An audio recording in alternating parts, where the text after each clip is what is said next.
একটি পুরনো বিশ্ববিদ্যালয়, যেখানে শত বছর আগে এক অদ্ভুত ঘটনা ঘটেছিল, আজও তার গোপন রহস্যে বন্দী। বিশ্ববিদ্যালয়ের নাম জাহাঙ্গীরনগর ইউনিভার্সিটি। একটি শহরের এক কোণে অবস্থিত, তার চারপাশে আকাশ বাতাসে অদ্ভুত অন্ধকার ছড়িয়ে থাকে। সেখানে শিক্ষার্থীদের মধ্যে কোনো কোনো মুহূর্তে মনে হয় যেন কিছু অদৃশ্য চোখ তাদের উপর নজর রাখছে। তবে বহির্বিশ্বের মানুষ এটি জানে না, কারণ ভীতিকর ঘটনার কথা কেউ প্রকাশ করে না।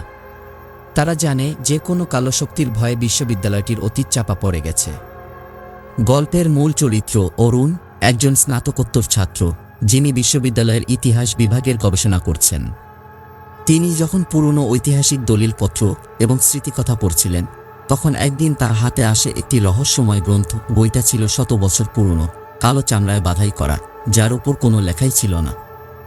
বইটি প্রায় ভুলে যাওয়া একটি গোপন গবেষণার ওপর ভিত্তি করে লেখা হয়েছিল, যা আগের এক শিক্ষকের মৃত্যুর পর বন্ধ হয়ে যায়।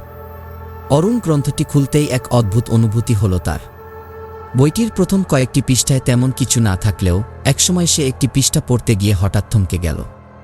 সেখানে লেখা ছিল যে বিষয়টি সমাধান করবে, সে মৃত্যুর পথ ধরে যাবে।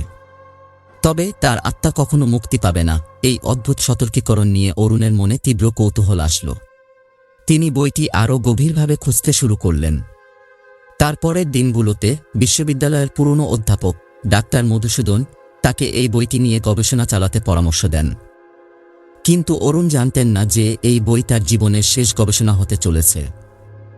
ভূতাত্মা এবং কালোশক্তি। অরুণ যখন বইটি পড়তে থাকে, তখন সে ক্রমশ অদ্ভুত অস্বস্তি অনুভব করতে শুরু করে। প্রথম রাতে ঘুমন্ত অবস্থায় সে অনুভব করে যে কেউ তার পাশে দাঁড়িয়ে রয়েছে। একদিন রাতে সে বইটি খুলে আবার সেই রহস্যময় পৃষ্ঠায় চোখ পড়ে।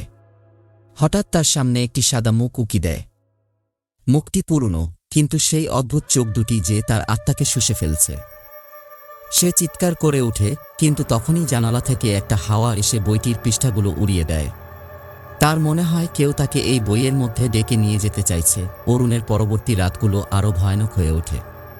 বিশ্ববিদ্যালয়ের ক্যান্টিনে এক বন্ধু রাফি তাকে জানায় যে সে রাতের আধারে বিশ্ববিদ্যালয়ের সিঁড়ি দিয়ে হেঁটে গিয়েছিল এবং সেখানে অদ্ভুত পদধ্বনি শুনেছে। কিন্তু যখন সে সিঁড়ির শেষ পর্যন্ত পৌঁছায়, কিছুই ছিল না। সেই রাতে অরুণ নিজের কক্ষে ফিরে গিয়ে টেবিলের উপর বইটি খোলার পর দেখে তার হাতে লেখা কোনো এক পৃষ্ঠা ক্রমশ নিজেই সিল হয়ে যাচ্ছে। অরুণ বুঝতে পারে যে বইটি কোনো সাধারণ গ্রন্থ নয়, এটি যে এক প্রাচীন সাপ। সে যখন আরও গভীরভাবে পৃষ্ঠা খুলতে থাকে, তখন তার সামনে একের পর এক অদ্ভুত ঘটনা ঘটতে থাকে। পুরনো দেয়ালে অদ্ভুত আকারে কালো ছায়া গড়ে ওঠে, কক্ষে এক ধরনের পোকামাকড়ের শব্দ শোনা যায় এবং মাঝে মাঝে অদৃশ্য কণ্ঠ তার কানে ভেসে আসে, তুমি কেন এসেছ অরুণ? আমরা ফিরে আসছি গবেষণার ভয়াবহ ফলাফল। দিনে দিনে অরুণের জীবন আরও অস্থির হয়ে ওঠে। এক রাতে যখন সে তার কক্ষে বসে বইটির শেষ অংশ পড়ছিল, তখন হঠাৎ গা অন্ধকারের মধ্যে এক কাটা গলায় কণ্ঠ শুনতে পায়। তাকে বলা হয়, এটা তোমার পছন্দ অরুণ। তুমি যদি এই রহস্য উদ্ঘাটন করো, তবে তুমি জানো এর পরিণতি কি হবে। অরুণ তখন বইটি বন্ধ করার চেষ্টা করে, কিন্তু তার হাত যেন আটকে যায়। বইটি ক্রমশ তার কণ্ঠে, তার চুলে, তার দেহে প্রবাহিত হতে থাকে।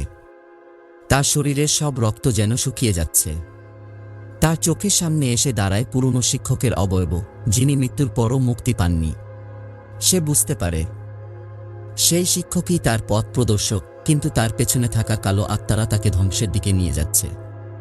একদিন অরুণ আর বাইরে বের হতে পারে না। সে শুধু শোনে সেই ভয়ঙ্কর শব্দ, তাকে কোথাও যেতে দেয় না।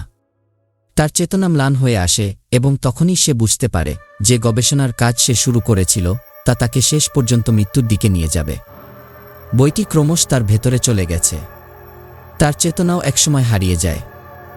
তার শ্বাস বন্ধ হয়ে যায়, কিন্তু তার মৃতদেহটি কখনো পাওয়া যায়নি। কেউ জানে না অরুণ কোথায় গেছে কিংবা তার শরীর কোথায় হারিয়ে গেছে।